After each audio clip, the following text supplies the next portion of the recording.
If you want to share Contact Cat with NameDrop on your iPhone 16e, so first of all, open up your phone, now locate contacts and choose the contact which you want to send.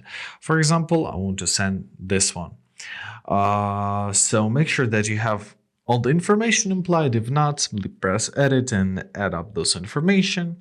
After that, scroll down to your share contact, and now let's swipe down from the top right corner and make sure that we have our AirDrop on.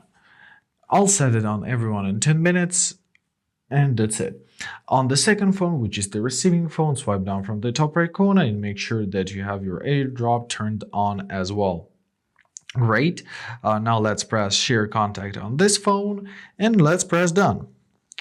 Now choose your AirDrop option, locate other device. On the second device, press accept, and boom, now you have your new contact. And basically that's it. I hope this video is helpful. Thank you so much for watching. Have a great day and please consider subscribing to our channel.